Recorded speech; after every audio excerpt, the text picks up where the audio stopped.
Vamos a hablar entonces de la historia deuteronomista. Básicamente es la porción de la Biblia que nosotros llamamos libros históricos, ¿no? Ahí usted tiene Josué, Jueces, tiene primero y segundo de Samuel, primero y segundo de Reyes. Ahora nosotros usualmente incluiríamos ahí primero y segundo de Crónicas, quizás también incluirían algunos Esdras, Nehemías, a lo mejor Esther. Pero cuando hablamos de historia deuteronomista, específicamente estamos hablando de Josué a segundo de Reyes, ¿ok? Josué a segundo de Reyes. Ok, entonces empecemos por el principio en esta noche. Con tus propias palabras, los que leyeron, los que me dieron la tarea, un voluntario o voluntaria. Dime con tus propias palabras, ¿verdad? ¿Qué es la historia deuteronomista? No me resuma el libro, no me resuma tu investigación. Dímelo en una sencilla frase, corta, precisa y concisa. ¿Qué entiendes, qué entendiste por historia deuteronomista? Se inicia con la aparición del libro de la ley en Segunda de Reyes 22:2, donde al conseguir el libro, el cronista reunido con el rey Josías, le dan, es ahí donde pretenden dar el enfoque diferente a como estaba en el libro de la ley. Ok, muy bien, hermano, gracias.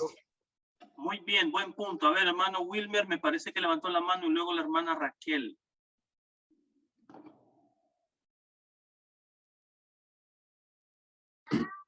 Buenas noches, hermano. Buenas noches, hermano. Yo resumiría desde mis propias palabras la historia deuteronomista como, aparte de lo que ya mencionó el hermano Raúl, que se mencionan muchas cosas ficticias, pero yo lo resumiría como la historia de Israel. Es lo que se está resumiendo ahí, el origen y la historia de lo que es la nación de Israel. La historia de Israel como nación. Muy bien, hermano. Nos ha acercado un poco más, ¿verdad? A ver, le voy a dar la palabra a la hermana Raquel, pero esto va para todos, ¿verdad? Wilmer ha dicho algo muy importante, la historia de Israel. ¿Desde qué perspectiva, desde qué enfoque, desde qué punto de vista? ¿Y por qué? Algo que les debe de llamar la atención es por qué desde Jueces hasta segundo de Reyes. ¿Por qué no más atrás o por qué no más allá en el canon? ¿Por qué desde Jueces hasta segundo de Reyes? Piensen en eso mientras la hermana Raquel nos cuenta. Yo estaba leyendo así como un diálogo que se dio entre las personas que se estaba hablando, y algo que me llama la atención de que dentro del diálogo se decía que hay algunas cosas que se podían poner y otras no, pero que de cierta manera era hacer de que el pueblo de Israel se alejara de la idolatría, de que ellos supieran, ¿verdad?, las cosas que le agradaban a Dios. Incluso en una de las partes de la historia que estaba leyendo, de la parte de lo que estaba leyendo del libro, decía, pero ¿cómo vamos a poner esta historia que estaban, por ejemplo, cuando se habla del rey David, de que estuvo con Betsabé y que otras cosas no se podían poner? Entonces, ese tipo de cosas, con eso dentro del diálogo, viene con un enfoque de que qué cosas podemos poner y qué cosas que no, ¿verdad? Pero lo ideal y lo principal era de que hacer que el pueblo de Israel supiera de quién era su Dios y qué era lo que a Dios le agradaba, y que ellos querían de que no se desviaran, que todos supieran que ellos tenían que permanecer en la creencia de Dios y alejarse de la idolatría. Muy bien, hermana, muchas gracias, buen comentario, ¿verdad? Básicamente, en estos libros hay un interés por recontar la historia de Israel en base a su obediencia, su desobediencia a la ley de Moisés. Muy bien, hermana, buen punto. Fíjense en lo siguiente, ¿verdad? La lectura del Señor, si cree, lo que Él hace es como recrear una escena ficticia, es para Él, ¿ok? No para nosotros. Él simplemente viene a recrear como una obra teatral, simplemente para ilustrarnos de qué se trata la historia deuteronomista, ¿ok? Pero todavía habría que leer más para entender lo que Él quiere decir. Ok, entonces, ¿qué es lo que vamos a hacer en esta noche? Esta noche simplemente voy a introducirlos, a familiarizarlos de manera general, ¿verdad? Con esta historia deuteronomista, que básicamente es, como ustedes dijeron, un enfoque, es una propuesta interpretativa, o sea, es una manera de leer la Biblia, ¿ok?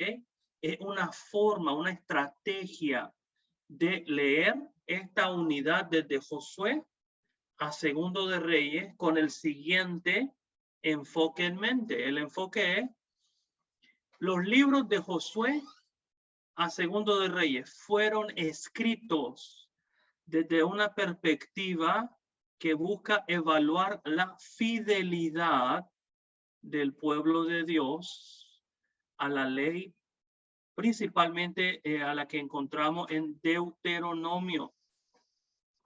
Entonces, cuando hablamos de estos libros, estamos hablando de que algún autor o algunos autores en algún momento, vamos a ver que algunos dicen durante el exilio, otros dicen después del exilio, pero la idea es la siguiente: cuando yo abro mi Biblia, ¿okay? Abro el Antiguo Testamento desde Josué hasta Segundo de Reyes, lo que tengo ahí es la perspectiva de estos autores bíblicos que vienen a interpretar los sucesos, los eventos, el tiempo de los jueces, el levantamiento de la monarquía davídica, las guerras, las políticas internas, la construcción del templo, la caída de Samaria primero y después la caída de Jerusalén. Todo viene a explicarse de una manera religiosa. Entonces, eso es muy importante. Esta historia recontada desde una perspectiva religiosa. No es historia como en el sentido moderno y contemporáneo entendemos hoy. O en el año 2021, el 15 o 20 de noviembre del año 2021, se anunció o se descubrió una nueva variante del coronavirus llamada Omicron. Y entonces nosotros, si nos situásemos 100 años adelante en el futuro y quisiéramos observar cuándo nació la variante Omicron, nos interesaría mucho la fecha, el lugar, la forma en la que se fue descubierta, etc. Esos detalles, hay veces están en estos libros, detalles históricos, cronológicos, pero no es ese el principal interés del autor.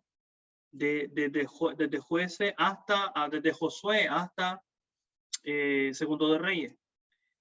El interés es explicar desde una manera religiosa por qué le ha sucedido al pueblo de Dios lo que le ha pasado. ¿Por qué estamos en el exilio? ¿Por qué fuimos al exilio? ¿Por qué fue arrasado el templo? ¿Por qué fue destruida Samaria? ¿Qué pasó con la promesa a David y a su casa? ¿Por qué hubo un tiempo en el que hubieron jueces y no reyes? Entonces, son preguntas, hermanos, para los cuales se recogen diversas fuentes. Vamos a ver algunas de esas fuentes y se compilan, se ponen por escrito, se reúnen, pero a toda esta cantidad de fuentes de información se les va a dar un orden. No es que se van a pegar simplemente como que fueran piezas de un rompecabezas. Se les va a dar una especie de orden teológico, un orden sí, religioso, que busca responder la pregunta: ¿cómo interpretamos los hechos a nuestro alrededor? ¿Por qué nos suceden todas estas cosas? Y ahí viene una evaluación religiosa. Ustedes han leído seguramente, por ejemplo, ese resumen que aparece en los libros de Crónicas y de Reyes sobre el reinado de tal o cual rey.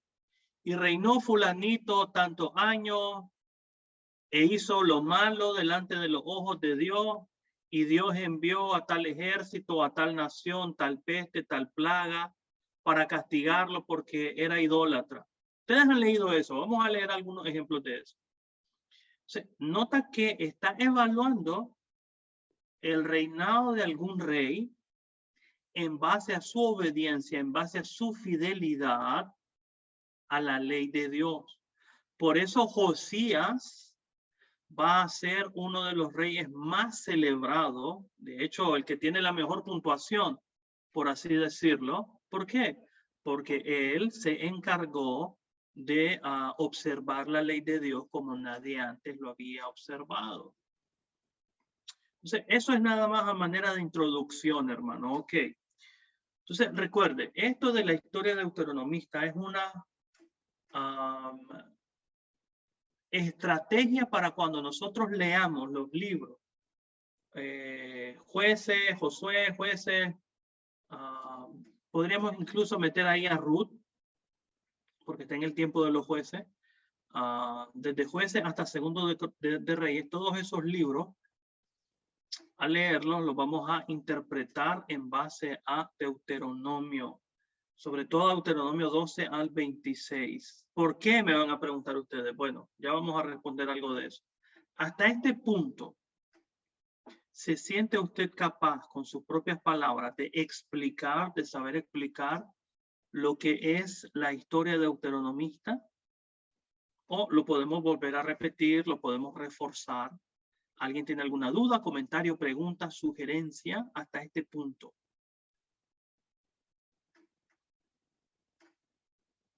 Ok, bueno. Entonces déjenme compartirles la pantalla. Presten mucha atención y enfóquese en la pantalla.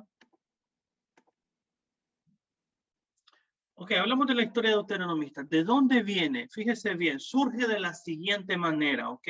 Ha sido un proceso, ¿verdad? En el siglo XIX, un autor, si no me equivoco, él era alemán, de Wet, él leyendo la Biblia de manera detalladita, como con microscopio, ¿no? Él viene a sentar las bases para la crítica al Pentateuco al identificar el libro de Deuteronomio como el libro de la ley durante el reinado de Josías. Es muy importante lo siguiente, fíjese bien, tenemos que ir a este texto, agarre su Biblia, recuerde que yo le dije que tiene que tener una Biblia, agarre su Biblia y vamos a Segundo de Reyes, vamos a ir al capítulo 23. Y vamos a leer los versículos 21 al 22. 23, 21 al 22. Dice, después el rey, que es Josías, dio esta orden al pueblo. Celebren la Pascua del Señor, su Dios, según está escrito en este libro del pacto. O sea, en el reinado de Josías, estaban haciendo reparaciones al templo en Jerusalén. Así va la historia, ¿no? Y los que reparaban, ¿verdad? Que eran del sacerdocio, obviamente, porque tenían acceso a ese lugar, encontraron un libro. Y ese libro se lo llevaron al secretario, el secretario se lo llevó al rey, y cuando lo leyeron comenzaron a rasgarse las vestiduras porque dijeron, no hemos hecho nada de lo que está aquí escrito. La pregunta es, ¿lo tenían antes? ¿No sabían? Hasta ese tiempo apareció Deuteronomio. Algunos dicen que sí, otros dicen que no. No se sabe a ciencia cierta, ¿verdad? Sí podríamos preguntarnos, y es valedero preguntarnos, si ustedes se fijan, si existía el Deuteronomio, diría uno. Desde que Moisés lo escribió antes de los jueces, ¿por qué tienen que pasar varios siglos hasta que Josías, hombre, se encargue de hacer las cosas según dice el libro de la ley? Si lo hubieran tenido antes, es una pregunta válida, ¿verdad? Para la que tal vez no encontramos una respuesta satisfactoria para todo. Ok, miren lo que dice acá, verso 22 de Segundo de Reyes, capítulo 23. Desde la época de los jueces que gobernaron a Israel hasta los reyes de Israel y de Judá, no se había celebrado una Pascua semejante. ¿Lo nota? ¿Por qué? ¿Por qué no se había celebrado una Pascua semejante? Esa es la pregunta, ¿no? Pero en el año 18 del reinado del rey Josías, esta Pascua se celebró en Jerusalén en honor del Señor. Entonces, cuando el señor David comienza a leer este texto y lo compara con Éxodo y Deuteronomio, dice, hombre, la forma de celebrar la Pascua sigue mucho más las especificaciones de Deuteronomio 16, que hace 2 lunes o el lunes pasado ustedes y yo vimos un poco de eso cuando hablamos de la composición del Pentateuco, y les dije que la Pascua, por ejemplo, la forma de celebrar la Pascua en Deuteronomio es diferente a la de Éxodo. Eso se lo dije.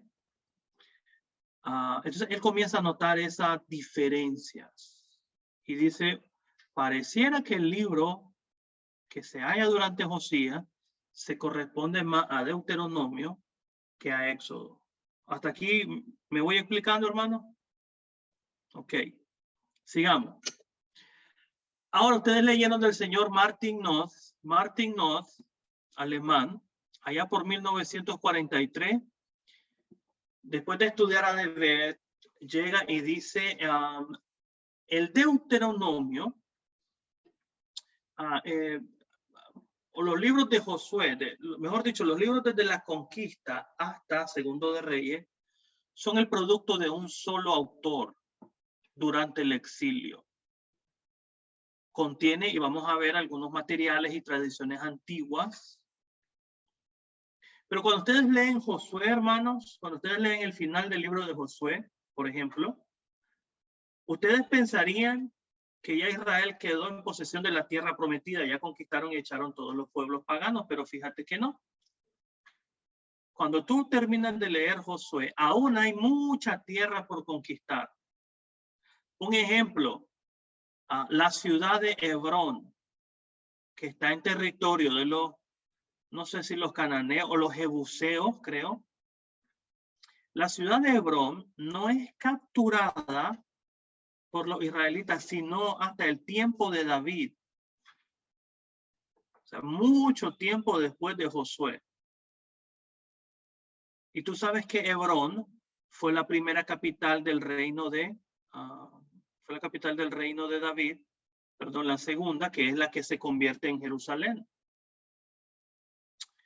Entonces dice el señor Martin Noth, ¿verdad? Este autor, se los presento, él dice, desde Deuteronomio a Segundo de Reyes, aquí está el punto, ¿verdad? Deuteronomio a Segundo de Reyes es el resultado de un solo autor, al cual él le va a llamar el deuteronomista, por su sigla DTR, deuteronomista, ¿verdad? Es el autor durante el tiempo del exilio en Babilonia. ¿Cuál es la razón, el propósito de este autor? Es explicar por qué Israel fue destruido por los babilonios en el 586. Entonces, vengan conmigo. Vamos a ir a... es ahí en Segundo de Reyes.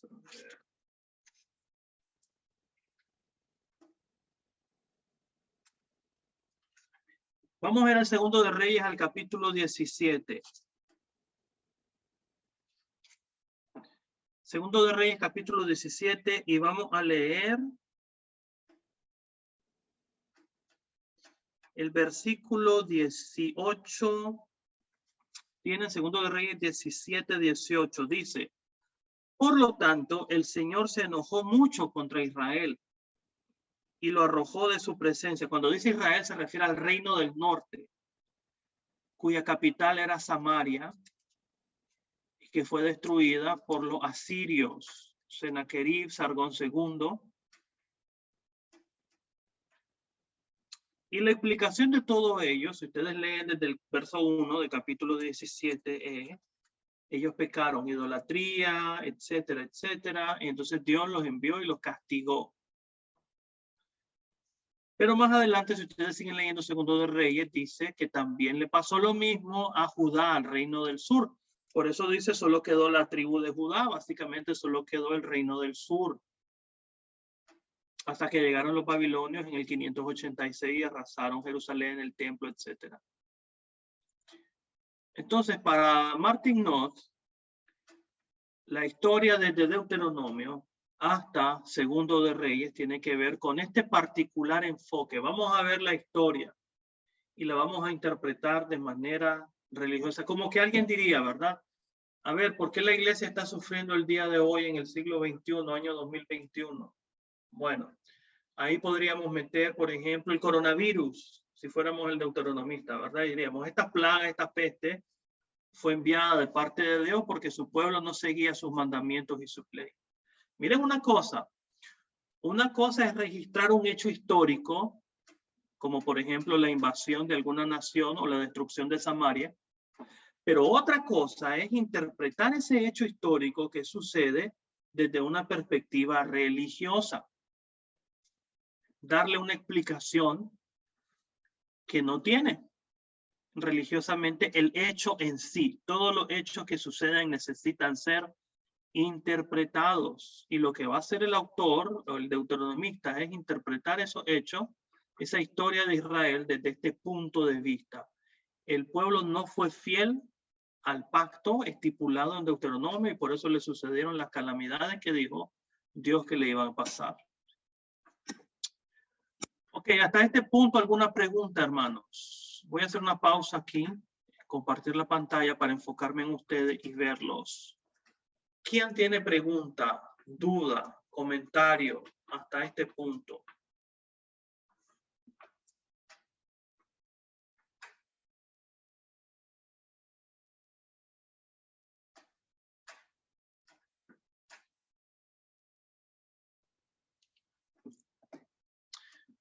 Ok, muy bien. Continuamos entonces. Fíjense bien, vamos a continuar en la presentación. ¿Cuáles son esos materiales, verdad, fuentes que existen en Deuteronomio? Y lo primero es lo que se llama el Código Deuteronómico, que son por lo menos los capítulos 12 al 16, algunos dicen 5 al 28 de Deuteronomio. Venga conmigo a Deuteronomio 28, tráigase su Biblia y véngase a Deuteronomio 28 conmigo. Ábrale en Deuteronomio 28. Mire esto, vamos a suponer, ¿ok? Le vamos a dar el beneficio de la duda a Deuteronomio. Y vamos a decir que fue escrito en el tiempo de Moisés, o sea, siglos antes de que siquiera existiera el primer rey en Israel. Y vamos a ir a Deuteronomio 28.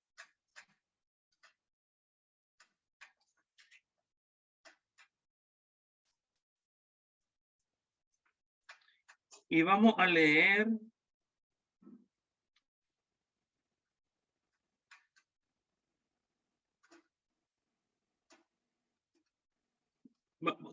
el verso 36 de Deuteronomio 28, ¿ok? ¿Lo tienen? ¿Lo tienen? Ok, mire lo que dice el verso 36 de Deuteronomio 28. El Señor hará que tú y el rey que haya elegido para gobernarte sean deportados, oiga bien, a un país que ni tú ni tus antepasados conocieron. Allí adorarás a otros dioses, dioses de madera y de piedra. A ver, un momento. Un momento. ¿Qué nota usted? ¿Qué le llama la atención acerca del verso 36? Si fue escrito en el tiempo mucho antes de los reyes. ¿Qué le llama la atención? ¿O no le llama la atención nada de repente, verdad? Yo no miro nada aquí, hermano, que me llame la atención o que me haga preguntarme algo. A ver.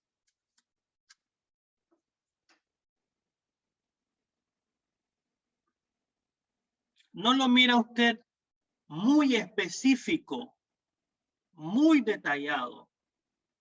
Como que sabe que Israel va a pedir rey. Como que sabe que Israel con esos reyes va a pecar. Y como que sabe que Israel va a ser deportado, o sea, exiliado a un país que ellos no conocen. O sea, si usted no mira esas cosas, hermano, usted no lee la Biblia con ojo crítico, con ojo detallado, porque esto es muy muy específico, ¿verdad?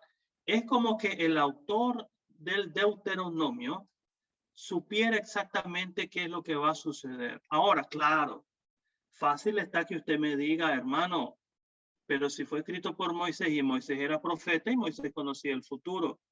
Sí, puede ser, pero fíjese que no. No. Porque la profecía, hermano, la profecía como tal en el Antiguo Testamento nunca tiene el propósito simplemente de informar el futuro, porque para Dios el futuro no está cerrado, el futuro está abierto, o sea, cabe la posibilidad de que si la persona se arrepiente, lo que Dios dice que va a pasar no va a suceder. Y además el propósito de la profecía no es adivinar el futuro, sino que tiene un mensaje para el presente. Le interesa el presente a la profecía. A menos que esta gente se arrepienta hoy, esto les va a venir en el futuro, ¿no? Entonces, no se puede explicar así solamente, ¿verdad? Diciendo, bueno, Moisés era profeta y esto es profecía. No, porque es bastante coincidente con lo que va a pasar mucho más adelante, ¿verdad? Entonces, esa forma que nosotros tenemos,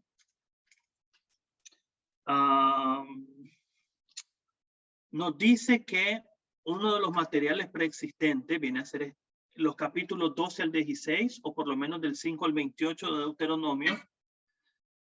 Tradiciones populares, recuerde que antes de ser por escrita, la Biblia ya circulaba de manera oral, las tradiciones. Por ejemplo, la conquista de la tierra, de Josué 1 al 12, las listas geográficas de Josué 13 al 21, son tradiciones que circulan. Hay otras tradiciones orales respecto a algunos personajes, como por ejemplo Elías, Eliseo, Samuel, algunos reyes, incluyendo a David y a Saúl. ¿Se ha fijado usted que no todo lo que ellos hicieron está escrito en los reyes o en los libros, sino que son materiales seleccionados, historias seleccionadas, como cuando usted lee las noticias el día de hoy? Vamos a decir, va a leer las noticias de Nicaragua. Y usted toma algún diario o se mete a internet a un diario, ¿no? A la forma digital. Ahí no le salen todas y cada una de las cosas que están sucediendo en Nicaragua, ¿correcto? No.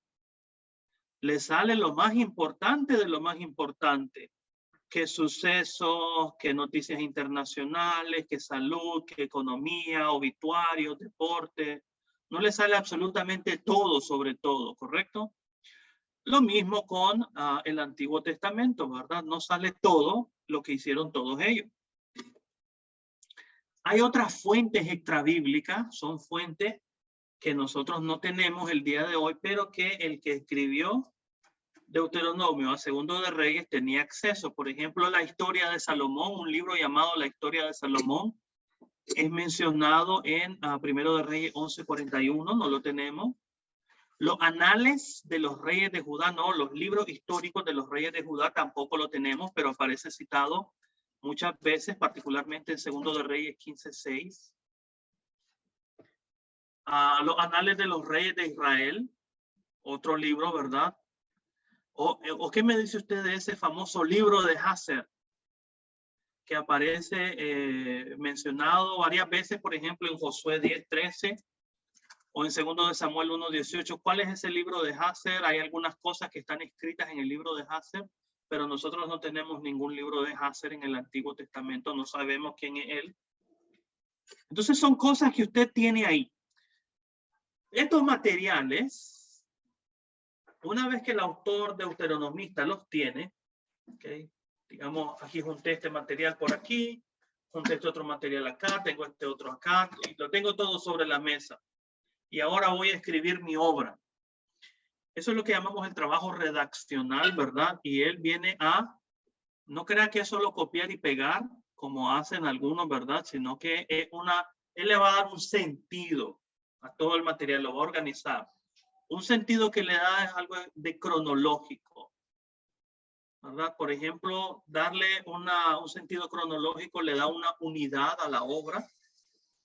Por ejemplo, en Primero de Reyes 6:1 se nos da la fecha del inicio de la construcción del templo y lo hace partiendo de la fecha del Éxodo. Mire, Lea Primero de Reyes conmigo. Vamos a ir a Primero de Reyes. Vamos a leer el capítulo 6 y el versículo 1.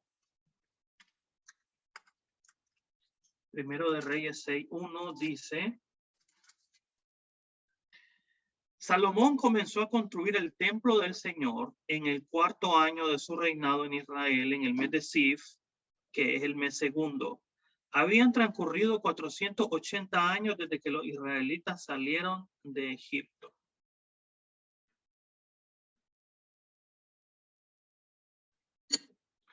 Otra clave de dónde podemos nosotros notar cuando leemos estos libros, el trabajo que le metió el autor. Él pone profetas en momentos clave. ¿Por qué cree usted que él pone profeta en momentos clave de la historia de Israel? ¿Cuál sería cuál sería el punto de hacer eso, de poner profeta? Por ejemplo, en el tiempo de la conquista, en el tiempo del inicio de la monarquía, en el tiempo de la construcción del templo, en el tiempo de Acab y Jezabel, o en el tiempo de la invasión asiria con Isaías. ¿Qué cree usted que el autor quiere decir, quiere comunicar cuando pone profetas en todos estos tiempos?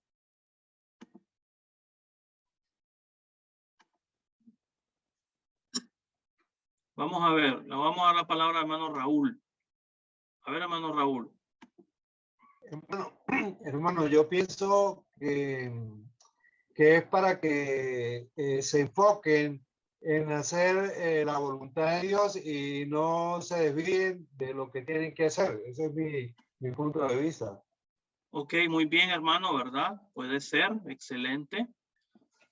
¿Alguien más? ¿Por qué pone el autor a profetas? Como quien dice, todo el tiempo Israel tuvo profetas. ¿Cuál sería la intención de hacer eso?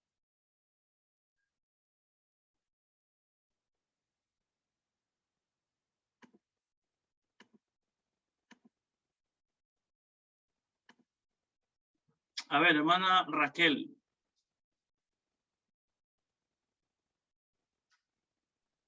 Sí, hermano, a lo mejor, ¿verdad? Se dan los profetas para dar a conocer la voluntad de Dios. Por ejemplo, cuando estaba el profeta Natán, le dio a, Samuel, profeta Natán, le dio a conocer la situación que estaba pasando Samuel, su forma de conducir, cuando estaba, durante el tiempo de Acab y Jezabel, también se le dio a dar a conocer el error que está cometiendo, la forma de actuar de cada uno de ellos. Entonces yo creo Muy bien. que la idea de poner esto era pues dar a conocer la forma de conducirse de las personas que estaban ahí al frente. Excelente, hermana, muy bien. Es eso, ¿verdad? Es la idea de que en momentos clave de la historia del pueblo de Dios, siempre hubo dirección de parte de Dios. O sea, no pueden decir ellos, alegar ignorancia. No pueden decir, pero yo no sabía, nadie me dijo, no conocía la voluntad de Dios, no sabía cómo conducirme, no. Por eso dice Dios, ¿verdad? A Jeremías, te escuchen o dejen de escuchar, pero siempre sabrán que hubo profeta en medio de ellos. O sea, siempre hubo quien les comunicara la voluntad de Dios. Perfecto, hermana, ¿verdad? Perfecto. Así se sabe si la hacen eso, o si no la hacen, ¿correcto? Así se les puede evaluar. Muy bien. El autor del Deuteronomio también tiene una especie de esquema de promesa cumplimiento. Por ejemplo, de 1 de Samuel 16 a 2 de Samuel 7, tenemos el levantamiento de David y su casa. Tenemos la construcción del templo por Salomón, que lo profetizó Natán en 2 de Samuel 7, 12 al 13. Él me levantará una casa. Tenemos la profecía de la división del reino, que fue profetizado por Ahías de Silo, en 1 de Reyes 11. Entonces, La historia deuteronomista se mueve de promesa a cumplimiento también. Dios dijo que estas cosas iban a suceder y sucedieron.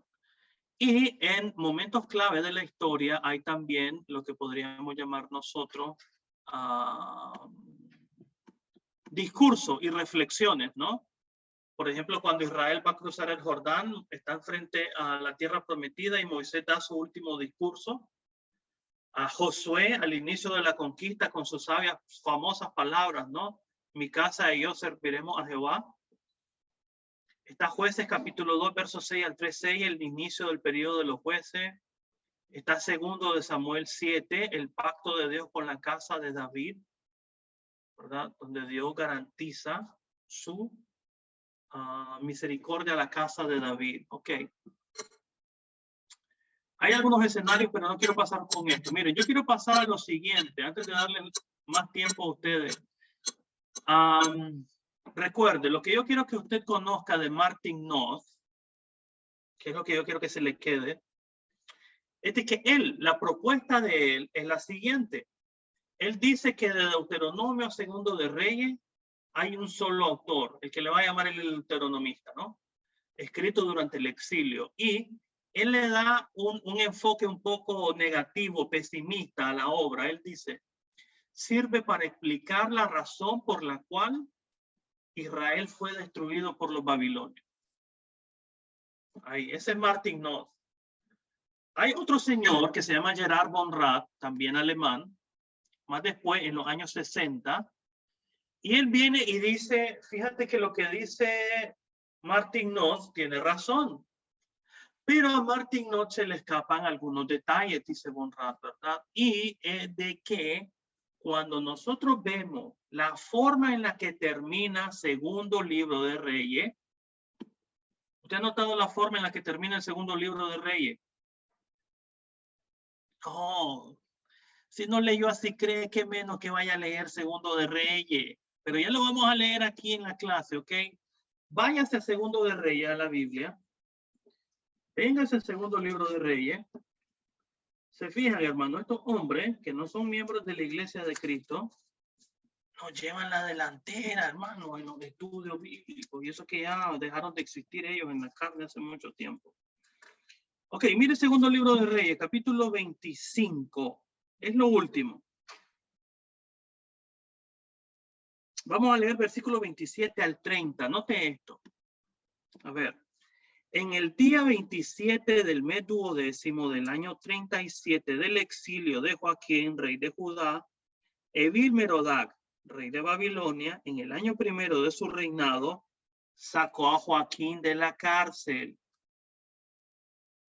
Lo trató amablemente y le dio una posición más alta que la de los otros reyes que estaban con él en Babilonia. ¿A quién le recuerda eso? ¿A qué personaje bíblico le recuerda eso?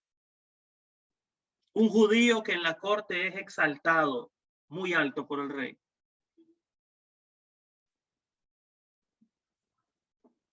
¿Quién? A ver, hermana Raquel.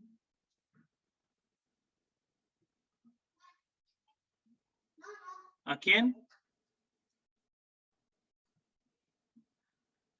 Hermana Raquel, a ver, ahí ahora sí. Creo que a Mefiboset.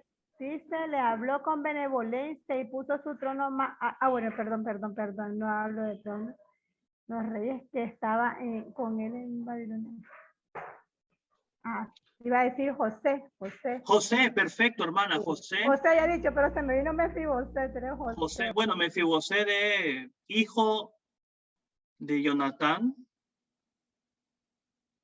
Muy bien, al que David después le mostró misericordia y lo puso todos los días que comiera de la mesa del rey. Muy bien. Cuando se hizo la pregunta, ¿quedará alguien de la casa de Saúl de quien yo tenga misericordia?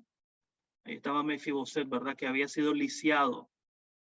La niñera lo botó corriendo, ¿verdad? Cuando era niño y le lastimó los pies. Muy bien, hermana. José, Daniel, también, ¿verdad? Daniel. Son judíos que estando en el cautiverio o encontraron favor ante los reyes paganos y los levantaron muy alto. Entonces, miren, verso 29. Joaquín dejó su ropa de prisionero y por el resto de su vida comió a la mesa del rey. Además, durante toda su vida, Joaquín gozó de una pensión diaria que le proveía el rey de Babilonia. A ver, ¿ve usted cómo termina la historia deuteronomista? Dice Bonrad. No termina con juicio y destrucción. A eso vino ciertamente. Termina con una nota positiva, esperanza, abierta al futuro, porque el rey Joaquín en la cárcel es liberado, es exaltado. Y note usted que el autor de del Segundo de Reyes no registra su muerte. O sea, ahí hay una nota positiva, hay esperanza. La casa de David se mantiene aún de pie. La promesa que Dios hizo por medio de Natán a David, cuando David dijo, le quiero construir una casa de adoración a Dios, Dios le dijo, no, tú eres un hombre que tiene las manos muy manchadas de sangre, tú no me vas a construir casa, pero tu hijo después de mí me la va a construir y yo seré a él por padre y él será por mí, para mí por hijo, y misericordia nunca se apartará de él. Ahora, ¿por qué cree usted que el segundo libro de Reyes termina así, con esta nota positiva, verdad? Termina mucho mejor que varios sermones de predicadores de la iglesia de Cristo que he escuchado, ¿verdad? Donde mandan a la gente al infierno, los condenan, pecadores, abusivos, imberbes, etcétera, etcétera. He escuchado desde el púlpito aquel famoso proverbio, ¿verdad? Vuelve la puerca lavada a revolcarse en el lodo, el perro a su vómito. Dios mío, dice uno, pero esta gente no le da la salida a las personas, ¿verdad? Que puedan arrepentirse. ¿Por qué cree usted que que Segundo de Reyes termina con una nota positiva? Un par de ideas nada más, para que avancemos rápidamente, porque el tiempo ya se nos viene encima. A ver, hermana Raquel, listo, habilite su micrófono, hermana. Hermano, yo creo, ¿verdad?, de que esa notación positiva, ¿verdad?, con la que se termina es darnos a entender de que a pesar de que el Señor pone juicio en el pueblo por lo malo, igual puso a los profetas para entender nuestras acciones y dar lo que nosotros hemos hecho también. Se muestra la misericordia, la bondad y la gracia de nuestro Dios para con su pueblo y darnos a entender, ¿verdad?, de que de todo lo malo que nosotros podamos hacer y todo lo malo que hicieron las personas del Antiguo Testamento, reyes y todos los demás, también había un momento en que si había arrepentimiento, tenían la oportunidad de recibir gracia y perdón de parte. Excelente, hermana, excelente. Me gusta eso. Me gusta, muy bien. ¿Alguien más? ¿Cómo explican ustedes la nota positiva, abierta al futuro, verdad? Gracia, esperanza que hay en que el señor Bonrad nota, ¿verdad? ¿Cómo termina el Segundo de Reyes?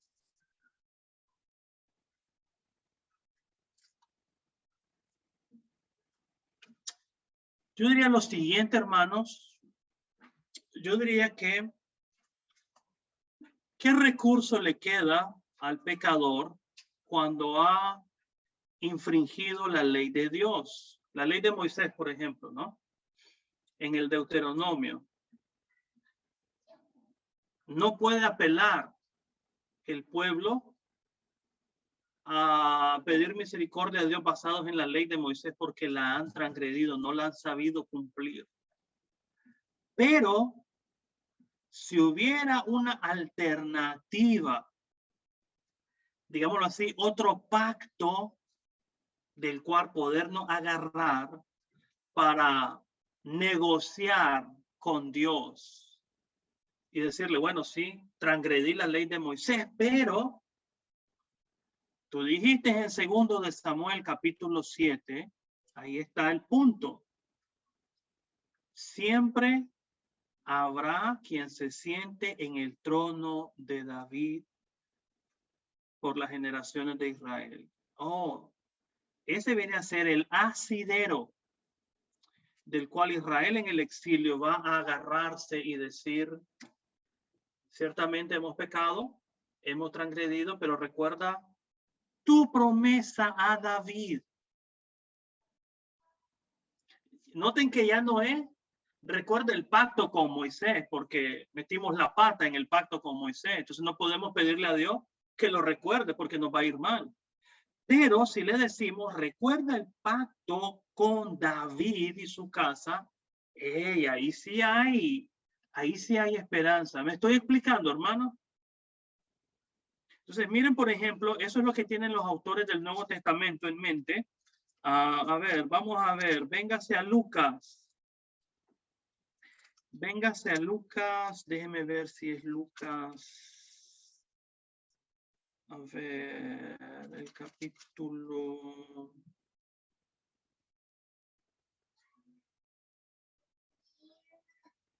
A ver, mira el capítulo 1, versículo 68 y 69 de Lucas 1. Lo mira, dice: bendito sea el Señor Dios de Israel, porque ha venido a redimir a su pueblo. Nos envió un poderoso Salvador en la casa de David, su siervo. No Moisés, David. Y también en el libro de los Hechos, los primeros misioneros cristianos utilizan mucho estos textos. Dice, mire, el versículo 15 de Hechos 15, dice: con esto concuerdan las palabras de los profetas, tal como está escrito: después de esto volveré y reedificaré la choza caída de David. Se fija, entonces ya en el exilio, cuando el pueblo ha sido humillado por su desobediencia a la ley de Moisés, ¿dónde vamos a apelar a Dios? Ya no con la ley de Moisés, porque no la supimos guardar. Ahora con el pacto que Dios hizo con la casa de David. Por ahí viene. Entonces, esto lo nota este señor Bonrat y dice: sí, Martín no tiene razón, hay juicio, pero también hay gracia en la forma en la que termina segundo libro de Reyes. Finalmente está este otro señor que se llama Frank Cross. Ya él no es alemán, yo creo que él es americano, norteamericano, creo. Allá por los años 70, él dice, bueno, hay dos ediciones de Deuteronomio, porque él mira la obra de Martin Noth, por un lado, y mira la obra de Bonrat y dice, bueno, los dos tienen razón, los dos están en lo correcto. Entonces, Frank Cross viene y dice, hay dos ediciones de Deuteronomio. La primera es la que señala Martin Noth, que es la obra de un solo autor en el exilio, que busca responder la pregunta de una manera un poco más sombría, más negativa. Lo que nos sucedió nos pasó como castigo, pero hay una revisión de esa primera edición que tiene otro propósito. Y el propósito de toda esta obra, dice el señor Frank Cross, desde Deuteronomio hasta Segundo de Reyes, es exhortar a los exiliados en Babilonia a vivir fieles a Dios. Todo lo que pasó durante los reyes pasó por la infidelidad del pueblo, así que mantengámonos fieles a Dios ahora, aunque estemos viviendo en el exilio, ¿ok? Bueno, de manera general, hermano, esos son los lineamientos. Yo concluyo acá la presentación y abro el micrófono para que ustedes participen con sus preguntas, dudas, comentarios, sugerencias. Lo primero que quiero saber es qué opinan ustedes al respecto. ¿Habían escuchado antes esta teoría, esta forma de leer la Biblia? Porque es una forma de leer la Biblia. ¿Cómo estaban leyendo antes ustedes los libros históricos? Los escucho. Vamos a ver, lo voy a preguntar primero, miren, democráticamente a la hermana Richie. Hermana Richie, hermana, a ver si habilita su micrófono, hermana.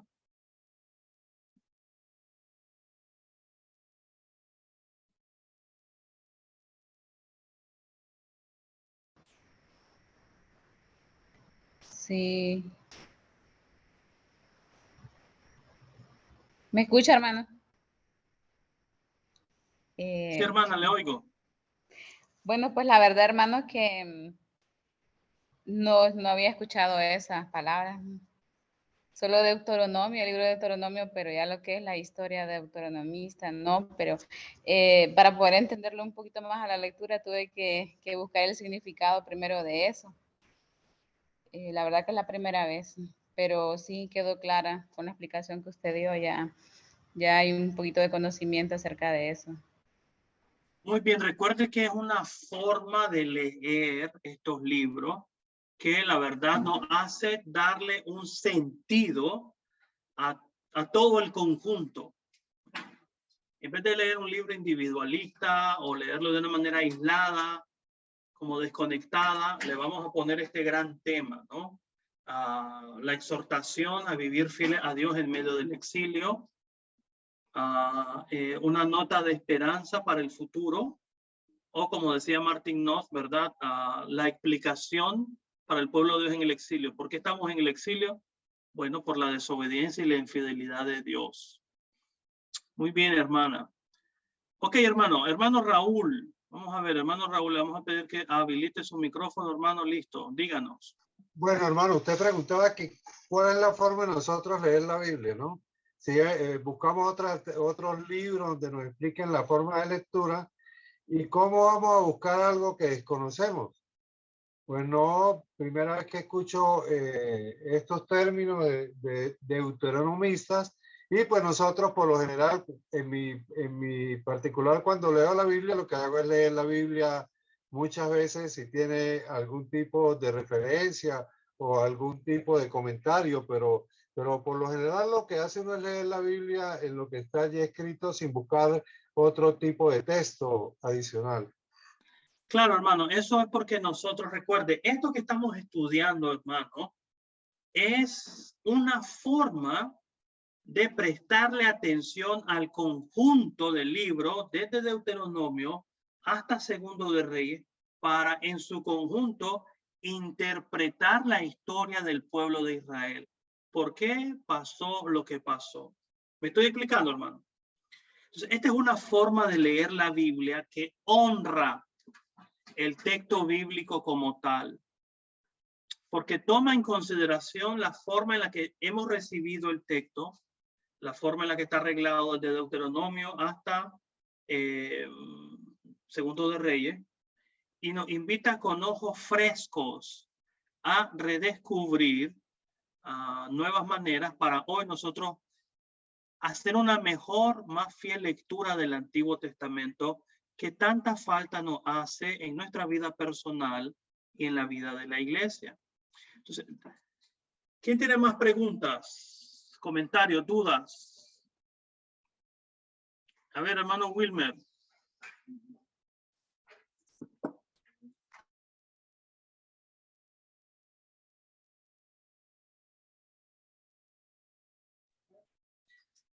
La duda que tengo, muy interesante la clase, gracias. La duda que tengo, que entra la duda es del autor, del autor de los libros. No estoy, o sea, sería anónimo hasta este momento, pues.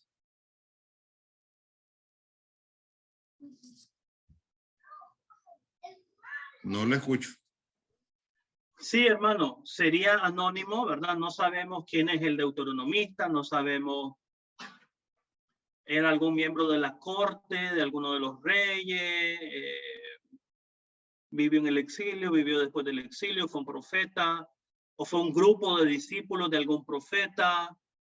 No sabemos a ciencia cierta, hermano, pero recuerde que eso, que un libro sea anónimo y ya está en nuestro canon, no le resta ni credibilidad, ni autoridad, ni inspiración, ni nada por el estilo.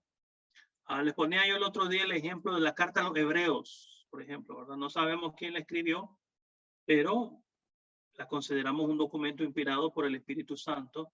Entonces, en su forma final, como lo tenemos hoy, me refiero, no sabemos quién es el autor o quiénes son los autores de la historia deuteronomista. Es un término que no quiero que lo confunda usted. Es la historia que aparece narrada en los libros, desde Deuteronomio hasta Segundo de Reyes. Eso es todo. Pero que tiene una particular perspectiva. Si me regalan unos 3-4 minutos, me pueden regalar unos 3-4 minutos, yo les quiero ilustrar con un ejemplo histórico cómo se leen estos libros, ¿ok? ¿Cuál era la intención del autor? Digamos, sucede un gran evento el día de hoy. Esto es lo que muchas veces le hace mucha falta a la iglesia hoy. Andamos a ciegas. Pasan cosas a nuestro alrededor y no nos preguntamos cómo Dios está actuando, qué Dios está haciendo a nuestro alrededor. No te estoy diciendo con eso tampoco que todo lo que sucede es la voluntad de Dios, porque no lo es. Que, por ejemplo, el coronavirus es un castigo que Dios envía al mundo. Algunos dicen que sí, otros dicen que no. No, pero la idea es, hablando de las cosas que le suceden al pueblo de Dios, Israel, la iglesia, ¿verdad? Cuando suceden esas cosas en la historia, porque ahí es donde Dios se revela, ¿cómo interpretamos ese mensaje? Entonces, miren lo que pasa. Ustedes han escuchado del sitio de la ciudad de Laquis. Laquis era una de las ciudades, era la segunda ciudad más fortificada, más grande después de Jerusalén en el reino de Judá, en tiempos del rey Ezequías. Sennacherib, rey de Asiria, lanzó una campaña de invasión después de la caída de Samaria contra Ezequías, porque Ezequías, el reino de Asiria tenía problemas a lo interno entre los gobernantes, ¿no? No se decidían quién iba a gobernar. Entonces, los pueblos que estaban sometidos a un imperio, cuando el imperio tenía problemas internos, trataban de hacerse fuertes, de aprovechar ese momento de debilidad del imperio, ¿no? Y quitárselos de encima. Hay veces tenían éxito, hay veces no. Entonces, en este tiempo hubo una coalición, una alianza estratégica entre Egipto y lo que quedaba del reino de Israel en Samaria, y querían traerse consigo a Judá también, ¿verdad? Pero Judá desistió de ello, no quiso. Entonces, tiempo después, cuando los asirios se recompusieron, enviaron una invasión y arrasaron con todo a su paso, pero no pudieron entrar en Jerusalén, aunque la sitiaron. Si uno de nosotros hubiera vivido en ese tiempo y hubiera vivido dentro de Jerusalén y mira todo lo que sucede, la catástrofe, la calamidad, etcétera, uno hubiera dicho, ¿verdad? Bueno, esto es cualquier cosa. O si uno hubiera sido un soldado en el ejército de los asirios, uno dice, bueno, esto les pasó a estos por meterse con nosotros. ¿Me estoy explicando?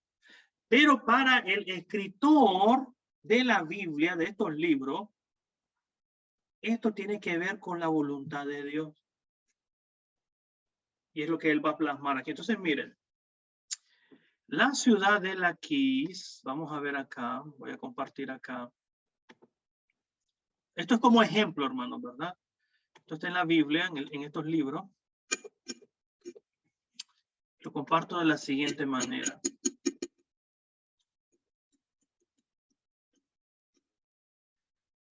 Tuve la oportunidad, ¿verdad?, de estar en el año 2011 en esa es la reconstrucción del altar que se construyó después de la división del reino por Jeroboam, en lo que es la ciudad más al norte en ese entonces de Israel, Dan. Ustedes han leído la frase en el Antiguo Testamento, desde Dan hasta Beerseba, o sea, desde lo más norte hasta el sur de Israel. O sea, había ahí un altar que el rey Jeroboam mandó a edificar para que la gente no se fuera a adorar al reino del sur, ¿no? Para que no se le fueran sus habitantes al otro reino. Entonces aquí se ofrecían sacrificios, etcétera. Y esta es la campaña de Sennacherib. Aquí en el mapa la flecha indica Laquis, ¿verdad? En el reino de Judá. Acá está Jerusalén. Entonces Sennacherib viene del norte y arrasa varias ciudades y se apresta a ir hacia Jerusalén. Entonces, ¿qué es lo que sucede? Esto es en el año 701 a.C. Esto hay algunos registros arqueológicos extrabíblicos, como por ejemplo ustedes pueden buscar en Google. El prisma se le llama este tipo de cilindro en escritura cuneiforme. A los 6 lados, creo que tiene 6 lados, hay escritura cuneiforme. El tipo de escritura que utilizaban los antiguos sumerios, los caldeos, los babilonios, todos esos pueblos, los asirios. Y ahí se recoge Aparte de la campaña de Sennacherib, ¿no? Esto fue encontrado en el norte de Irak antes de que ISIS llegara y destruyera muchas cosas, ¿no? Ok, en el registro de la campaña, él habla de su tercera campaña. Él hizo 8 campañas, ¿no?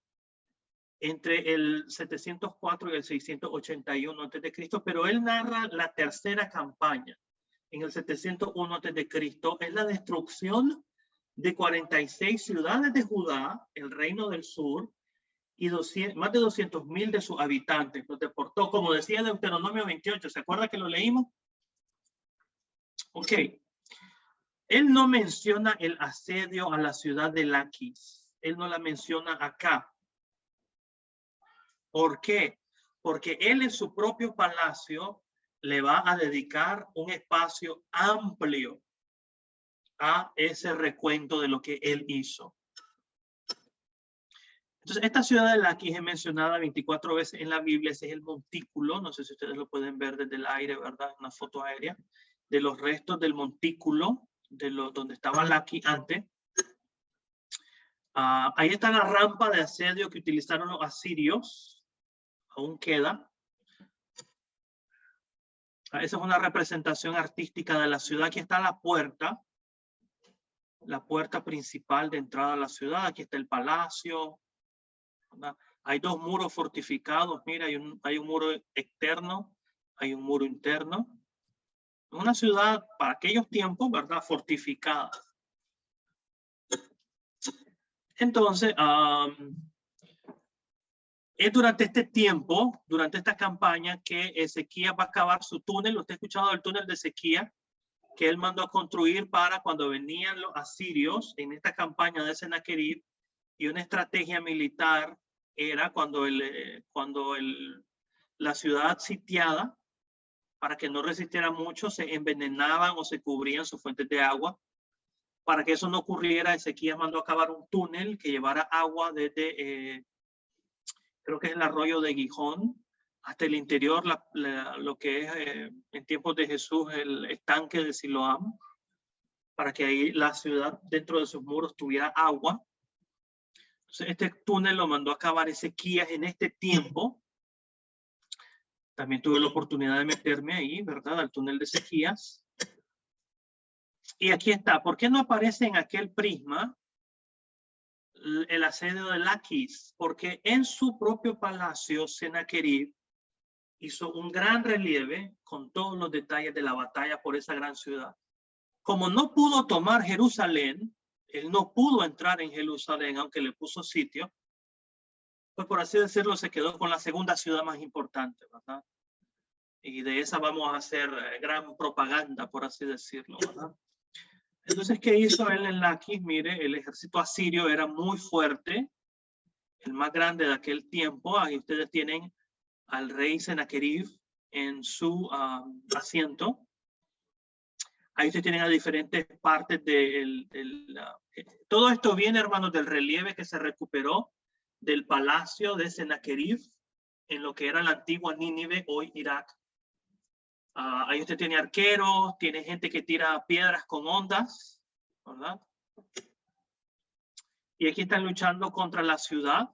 Esto es un ariete. Es como un carro para destruir las puertas y los muros, ¿verdad? Que tiene unos picos, unas lanzas. Aquí están subiendo por escaleras a la ciudad. Estos son judíos, los que defienden adentro son judíos. Aquí abajo están tomando prisioneros de guerra. Aquí están luchando en la puerta de la ciudad que le enseñé. Aquí están los defensores, están tirando piedra, antorchas contra los arietes de los asirios. Y por este lado ya van saliendo los judíos deportados con sus pertenencias, ¿verdad? Los que sobrevivieron. Los asirios eran toda una máquina. Eran muy despiadados, ¿verdad? Para infundir terror a los que defendían y se rindieran, ¿verdad? Los que iban capturando, los torturaban frente a la muralla, ¿verdad? Para que los demás vieran. Por ejemplo, están desollando, quitándole la piel a algunos prisioneros judíos, ¿verdad? Para que sus compañeros se rindieran. Aquí los están empalando en estacas, también para poner sus cuerpos frente a la puerta. Entonces, fue tan crucial, fue tan impactante para Sennacherib que le hayan tomado su segunda ciudad más grande, que decidió pagarle tributo, Ezequías. Ezequías pagó tributo, eso está en el segundo libro de Reyes, ¿verdad? Si usted lo quiere leer. Y Sennacherib dice, mantuve al rey Ezequías como pájaro enjaulado, ¿verdad? En Jerusalén, lo sitió, pero no entró en Jerusalén porque dice la Biblia, ¿quién se acuerda lo que dice la Biblia? ¿Cómo Dios libró a Ezequías de tan terrible ejército? Dios envió un ángel, el ángel por la noche entró al campamento de los asirios y mató a 180,000 de ellos. ¿Okay? 180,000 de estos. Ok, ¿cuál es mi interés en mostrarle esto, hermano? ¿Cómo leemos nosotros los eventos de la historia que se suceden a nuestro alrededor hoy? El autor de los libros de Deuteronomio a Segundo de Reyes toma ejemplos como la conquista de Laquis para explicar que debido al pecado de idolatría y otros pecados de los reyes de Israel, esto sucedió. ¿Nota la diferencia? Para los reyes paganos, ellos no creen en Dios, el Dios de los judíos. Entonces, lo que ellos están haciendo no tiene nada que ver con él. Pero para los autores de la Biblia, todo se explica desde un punto de vista religioso. Entonces, este es un ejemplo de cómo se interpreta la historia desde una perspectiva religiosa.